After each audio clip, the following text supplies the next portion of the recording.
नमस्कार, मैं हूं संजय शर्मा। आप देख रहे हैं 4 PM न्यूज़ नेटवर्क। कई बार जिक्र आता है कि राष्ट्रीय स्वयंसेवक संघ कहता है कि हम तो सामाजिक संगठन हैं, हमें भारतीय जनता पार्टी से कोई मतलब नहीं है। हालांकि ये झूठ होता है। राष्ट्रीय स्वयंसेवक संघ भारतीय जनता पार्टी के आंतरिक मामलों में पूरा हस्तक्षेप करता है। लेकिन लोकसभा चुनाव से पहले मोदी जी को गलतफहमी हो गई कि संघ की उनको जरूरत नहीं है। जेपी नड्डा ने एक बयान दे दिया कि अब हमें संघ की जरूरत नहीं है। संघ मुंह फुला के बैठ गया और शायद मोदी जी बहुमत से दूर हो गए। संघ के और भारतीय जनता पार्टी के रिश्ते क्या हैं? क्या आंतरिक संघर्ष है? क्या आंतरिक द्वंद्व है? इन सारे विषयों पर मैंने अभय दुबे जी से बातचीत की है। गला खराब है तो आज मेरा आपकी आवाज़ थोड़ी-थोड़ी चेंज लग रही होगी।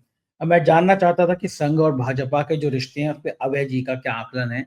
उन्होंने बड़ा शोध किया है, इसलिए मैंने सोचा आज इस विषय पे बातचीत करूँ।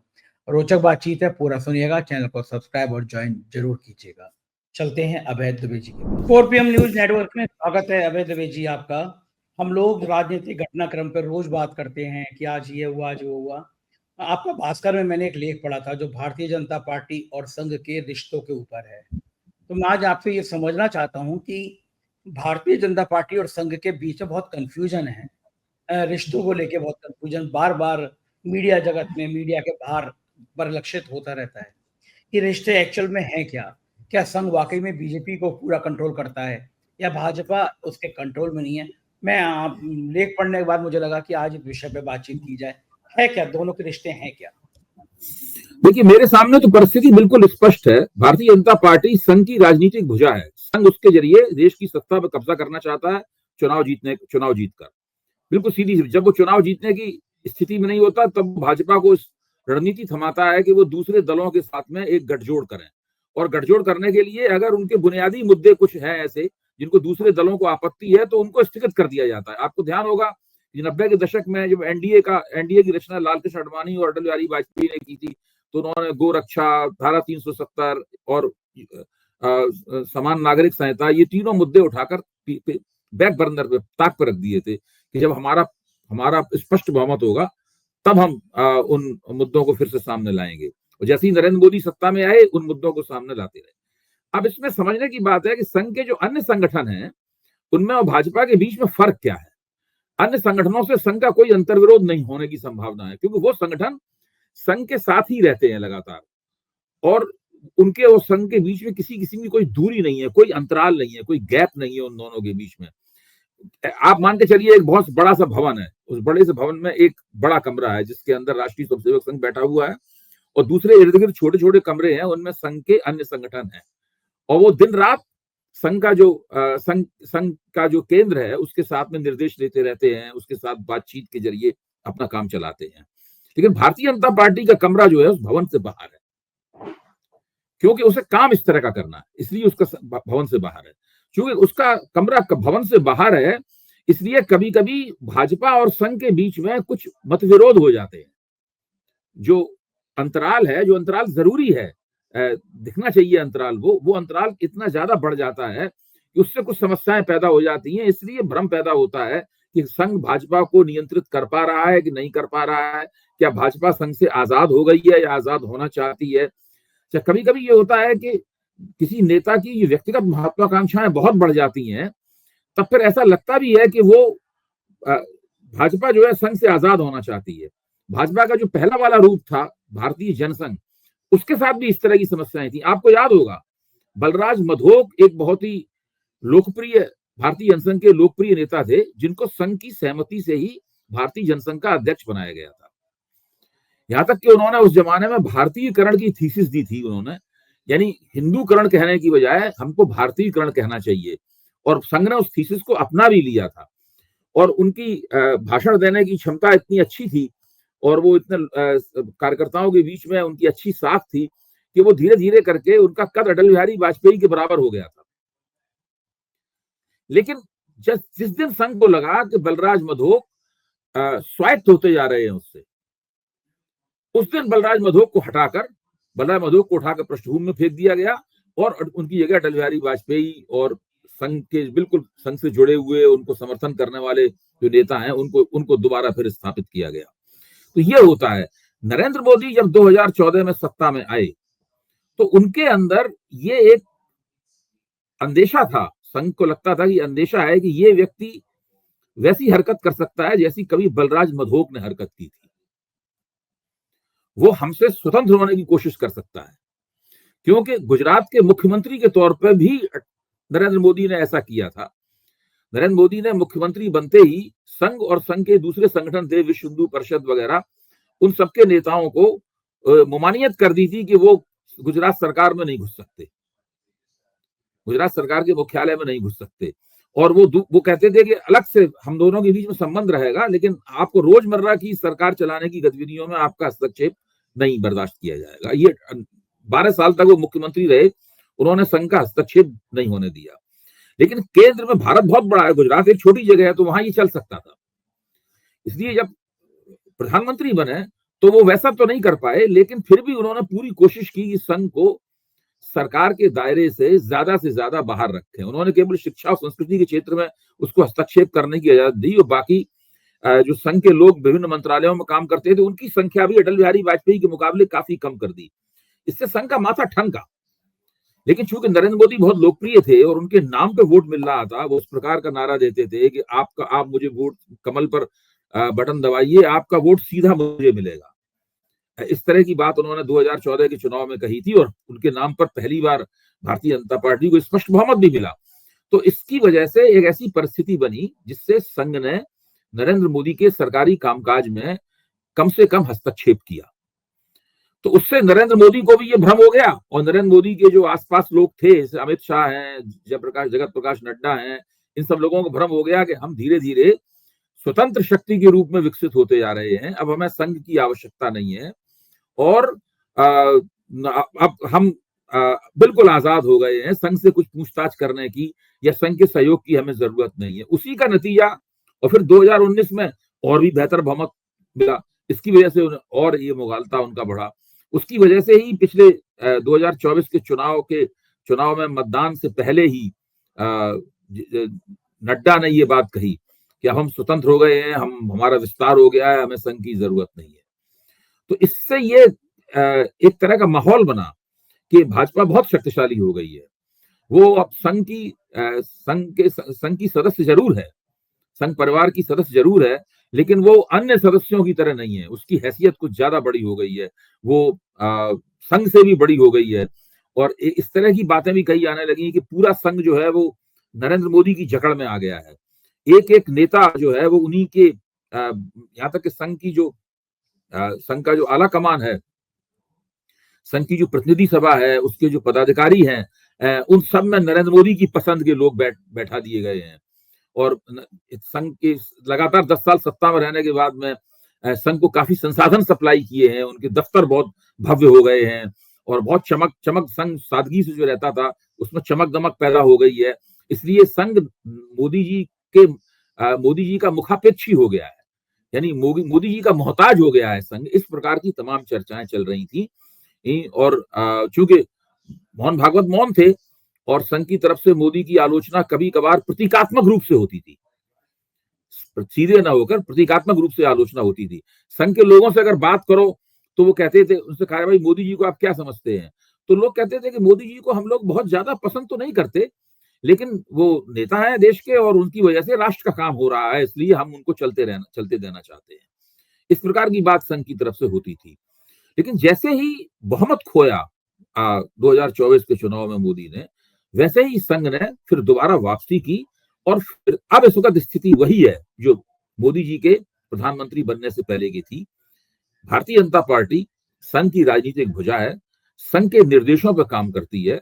संघ के निर्देशों का उल्लंघन करना या उसको नजरअंदाज करना अब भारतीय जनता पार्टी के बस की बात नहीं हुई। बीच में मोदी के नेतृत्व में आप कह सकते हैं कि एक विचलन आया था, थोड़ा सा दोनों का संबंध जो है पटरी से उतरा था, क्योंकि सत्ता का मद जो है वो इन लोगों के सिर पर चढ़कर बोल रहा था। अब संघ मौजूदा स्थिति को गड़बड़ाना नहीं चाहता, लेकिन आप ध्यान से देखिए, उसने मोदी के ऊपर छींटाकशी बंद कर दी है। उसने मोदी की जो आलोचना मोहन भागवत के जरिए हो रही थी, और इंद्रेश कुमार ने भी की थी, और उसके बाद में रतन शारदा ने, और ऑर्गेनाइजर में लिखे लेखों में वो सब आलोचनाएं हो रही थी, वो सारी आलोचनाएं बंद हो गई हैं। अब एक तरह से ऊपर ऊपर एक एकता कायम हो गई है। अंदर जो अंतर्विरोध है वो अभी भी कायम है, लेकिन इन अंतर्विरोधों में इस वक्त संघ का हाथ बहुत भारी है।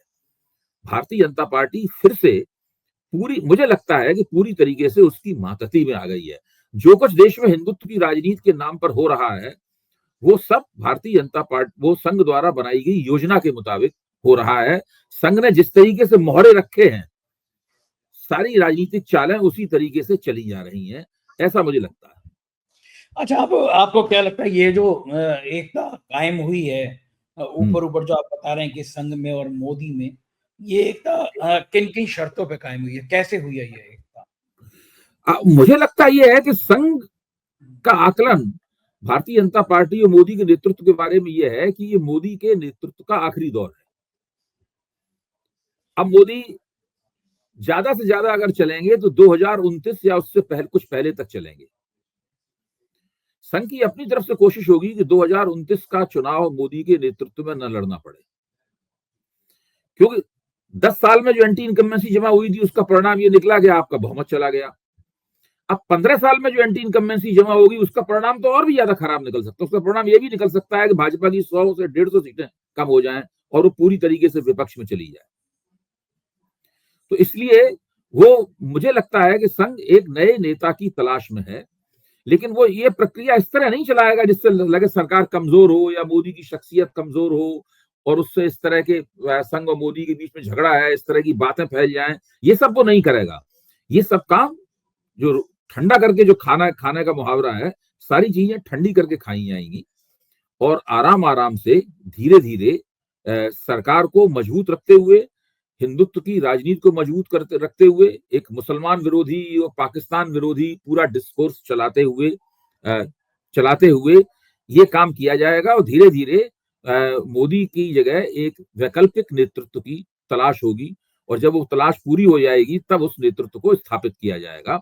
मुझे लगता है कि ये पूरी लाइन ऑफ एक्शन जिसको कहते हैं ना, ये एक दूरगामी रणनीति है जो 3 से लेके 5 साल के बीच में कार्यान्वित की जाएगी। अच्छा, एक टाइम ऐसा भी आया था जब संघ ने इंदिरा गांधी का कांग्रेस का समर्थन कर दिया था। कहा जाता है कि संघ ने नाराज होकर, वो घटनाक्रम क्या था? क्यों कहा जाता है कि संघ? वो देखिए 1984 की बात है। 1984 में जब इंदिरा गांधी का, उनके सिख अंगरक्षकों ने हत्या कर दी इंदिरा गांधी की, उस सारे देश में एक अफसोस की लहर आई और पूरी हमदर्दी कांग्रेस को मिली। उससे पहले स्थिति क्या थी कि जब भारतीय जनता पार्टी बनाई, जनता पार्टी के 1970 में हुए जनता पार्टी के प्रयोग के विफल होने के बाद में, तो भारतीय जनता पार्टी के नेतृत्व में, जिसमें अटल बिहारी वाजपेयी प्रमुख थे, उन्होंने संघ की विचारधारा गांधीवादी समाजवाद घोषित कर दी। भारतीय जनता पार्टी की विचारधारा गांधीवादी समाजवाद घोषित कर दी।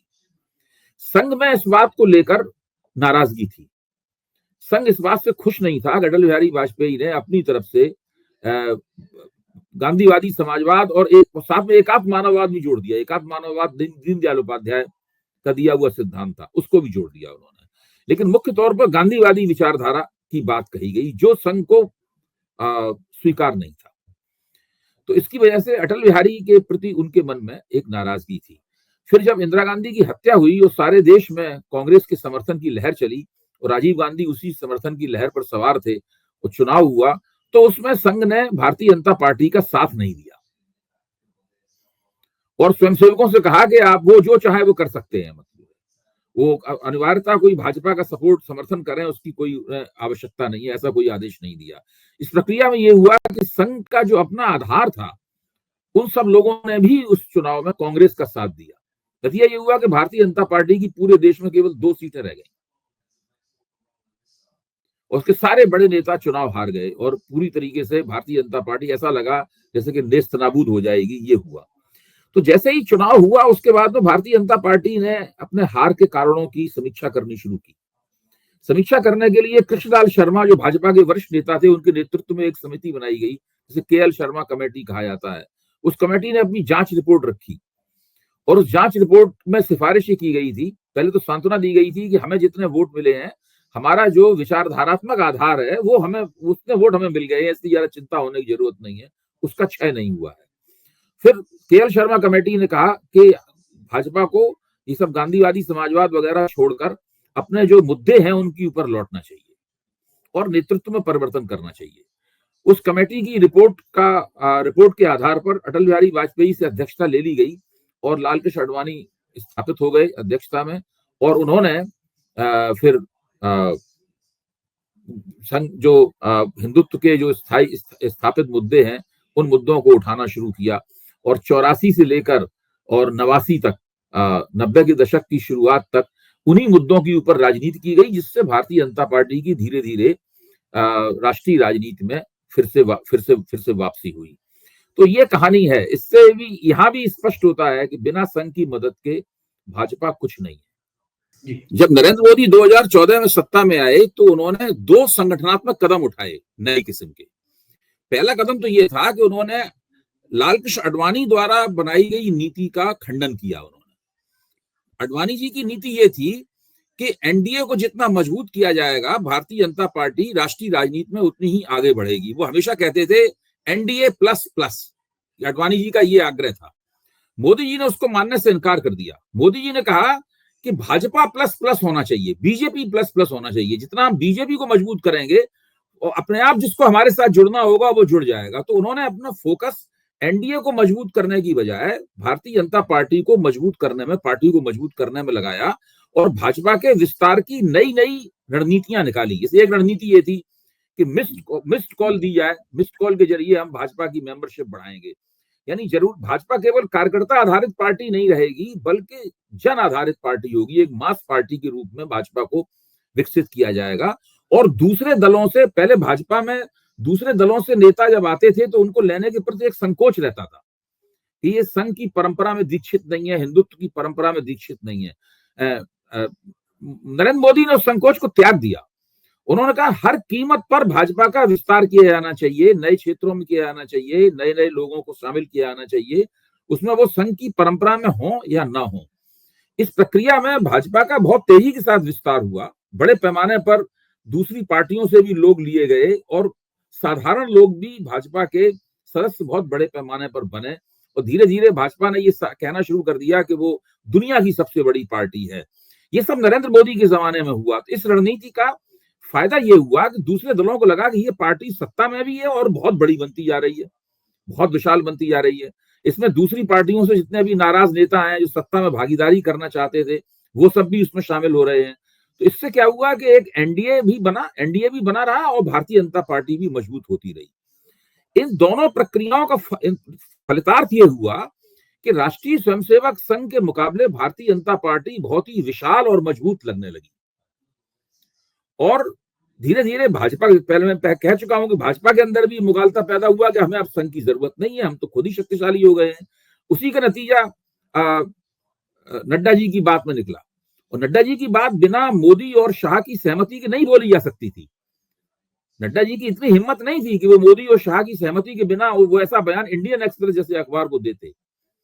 तो संघ समझ गया कि मोदी और शाह जो हैं वो हमसे अपने जो पुराने संबंध थे उनको बदलना चाहते हैं। वो अगर वास्तव में नड्डा के ये कहने के बावजूद भी भारतीय जनता पार्टी 350 और उससे ज्यादा सीटें जीत जाती तो हो सकता है कि संघ और भाजपा के संबंध स्थायी रूप से बदल जाते और वो केवल ये इतिहास रह जाता। संघ ने भाजपा को जन्म दिया, ये केवल ऐतिहासिक तथ्य रह जाता। लेकिन जो परिपक्व भाजपा के तौर पर संघ से उसके संबंध मामूली रह जाते। संघ का सम्मान करते, उनकी पूजा अभ्यर्थना होती। ये कहा जाता कि हमारे उनके साथ संबंध है, ये हमारे जन्मदाता हैं, लेकिन बाकी और कोई संघ का कोई नियंत्रण नहीं रहता भारतीय जनता पार्टी के ऊपर। लेकिन 2024 में मतदाताओं ने इस परिस्थिति को बदल दिया। आपने मेरे लेख में एक दिलीप देवधर नाम के सज्जन का नाम पढ़ा होगा, जिनको मैंने लिखा है कि वो सार्वजनिक जीवन में संघ की प्रामाणिक आवाज है। दिलीप देवधर ने ही अपने एक संदेश में मुझे बताया, उनके संदेश के जरिए मुझे पता चला कि नरेंद्र मोदी संघ मुक्त भाजपा और संघ मुक्त सरकार बनाना चाहते थे। लेकिन उनके ये प्रयास 2024 के लोकसभा चुनाव में मतदाताओं ने विफल कर दिए। अब स्थिति यह है कि एक ऐसी भाजपा बनाई जाएगी जिस पर संघ और मोदी का संयुक्त नेतृत्व होगा। अब आप सोचिए इस बात को, संघ और मोदी का संयुक्त नेतृत्व होगा, यानी मोदी जी की लीडरशिप भी रहेगी, लेकिन राष्ट्रीय स्वयंसेवक संघ पूरी तरीके से उसमें लीडरशिप पे स्थापित हो जाएगा। अब देखिए, हरियाणा और महाराष्ट्र का चुनाव जीतने के बाद में संघ ने भाजपा के प्रति अपनी अपरिहार्यता स्पष्ट कर दी है, स्थापित कर दी है, साबित कर दी है कि उसके बिना भाजपा का काम नहीं चलने वाला है। और अब संघ अपना अध्यक्ष स्थापित करने के लिए पूरा जोर लगाएगा। अब दिल्ली का चुनाव इतना महत्वपूर्ण नहीं है, मतलब उसमें कोई ऐसी बड़ी बातें दांव पे नहीं लगी हुई है, पूरी विधानसभा भी नहीं है दिल्ली। लेकिन बिहार के चुनाव से पहले, काफी पहले, बिहार का चुनाव तो साल के आखिरी महीनों में होगा, बिहार के चुनाव से पहले संघ भाजपा में अपना अध्यक्ष चुनवाएगा और पूरी तरीके से भाजपा की बागडोर राष्ट्रीय स्वयंसेवक संघ के हाथों में चली जाएगी। ये परिस्थिति है। और उसके बाद लगभग ये तय हो जाएगा कि नरेंद्र मोदी को बाहर जाना है। नरेंद्र मोदी की उम्र भी बढ़ रही है, अब पहले ऐसी फुर्ती और पहले वो स्टेमिना वगैरह सब नहीं रहा, वो सब उनके चेहरे पे दिखाई पड़ता है, उनकी चाल ढाल में दिखाई पड़ता है। वो टीवी पर जो चलते हुए वो शान के साथ दिखाए जाते हैं, वो तो एक तरह से जिसे कहते हैं ना कि एक अभिनीत किस्म का क्लिप होता है, लेकिन वास्तव में ऐसी स्थिति नहीं है। तो संघ के पास ये सही मौका है कि वो नरेंद्र मोदी को धीरे धीरे समझाएं, और शायद उन्होंने समझा भी दिया है नरेंद्र मोदी। मुझे ऐसा लगता है कि वो मान भी गए हैं कि अब उनको रिटायरमेंट के बारे में, अवकाश ग्रहण करने के बारे में सोचना होगा। तो बिना मोदी जी की बदनामी किए हुए, बिना उनकी अथॉरिटी में कोई कोताही किए हुए, बिना ये दिखाए हुए सार्वजनिक रूप से कि मोदी जी में वो दम नहीं रही, संघ धीरे धीरे मोदी जी को फेज आउट करेगा। ये प्रक्रिया चल रही है। अच्छा, इस प्रक्रिया में अगर मोदी जी को इस तरह रिटायर किया जाएगा तो फिर अमित शाह और जेपी नड्डा का क्या होगा? खास तौर से अमित शाह और जेपी नड्डा की हैसियत तो और भी छोटी है। उनका तो हम लोग नाम ना लें, वही बेहतर है। जो अमित शाह सीधे सीधे नरेंद्र मोदी के व्यक्ति हैं। नरेंद्र मोदी के बिना उनकी कोई हैसियत नहीं है। जब वो गुजरात में नरेंद्र मोदी मुख्यमंत्री थे तो अमित शाह गृह राज्य मंत्री होते थे गुजरात के, और उन्होंने कभी कैबिनेट रैंक का मंत्री भी नहीं बनाया नरेंद्र मोदी ने उनको, लेकिन वो सारे उनके काम वो किया करते थे। बाद में उत्तर प्रदेश का उन्हें इंचार्ज बनाया उस चुनाव में। उत्तर प्रदेश में उन्होंने अच्छा प्रदर्शन किया अमित शाह ने, और एक तरह की चुनावी रणनीति बनाने में अपनी कुशलता उन्होंने दिखाई। उस प्रक्रिया में उनका कद बहुत बड़ा, और आज भाजपा इतनी बड़ी पार्टी है, और भाजपा को जो चुनावी सफलताएं प्राप्त हुई हैं, उसमें अमित शाह का महत्वपूर्ण योगदान है, इस बात को मानना पड़ेगा। अमित शाह कई जगह नाकाम भी हुए हैं, जैसे दिल्ली का चुनाव वो आज तक नहीं जीत पाए। 2015 में महागठबंधन ने जिस व्यक्ति को हराया था वो नरेंद्र मोदी ही थे। और भी कई चुनाव अमित शाह की तमाम कोशिशों के बावजूद भाजपा हार गई। तो लेकिन उसमें कामयाबी ज्यादा है और नाकामी कम है। अब इस पूरी प्रक्रिया में अमित शाह की भी महत्वाकांक्षाएं ज्यादा प्रकट होना स्वाभाविक ही है।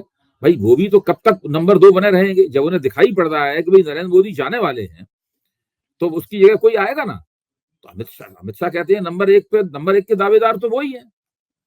अब ये उनको देखना है कि वो राष्ट्रीय स्वयंसेवक संघ को कैसे पटाते हैं। देखिए, अगर उन्होंने संघ को नहीं पटाया तो वो नहीं बन पाए। केवल नरेंद्र मोदी अपने उत्तराधिकारी का फैसला नहीं कर सकते। संघ नरेंद्र मोदी जरूर पूछेगा तो वो बता देंगे भाई हमारे नंबर 1 के तो अमित शाह हैं, इनको बना दीजिए। लेकिन वो संघ उसकी वजह से उनको नहीं बनाएगा। अमित शाह भी रेस में है, होड़ में है अमित शाह, लेकिन वो बनेंगे कि नहीं बनेंगे इसकी संभावना उनके बनने की संभावनाएं कमी है। अच्छा, इसी संदर्भ में फिर योगी और अमित शाह, तो संघ के लिए तो योगी ज्यादा इंपॉर्टेंट होंगे। देखिए, योगी जी की बात बहुत की जाती है, और उत्तर प्रदेश के मुख्यमंत्री के तौर पर योगी जी ने जो प्रदर्शन किया है, वो प्रदर्शन मुझे नहीं लगता कि देश के प्रधानमंत्री पद के लायक प्रदर्शन है। आप देखिए, जो मोदी ने गुजरात में किया था वैसा प्रदर्शन योगी का उत्तर प्रदेश में नहीं है।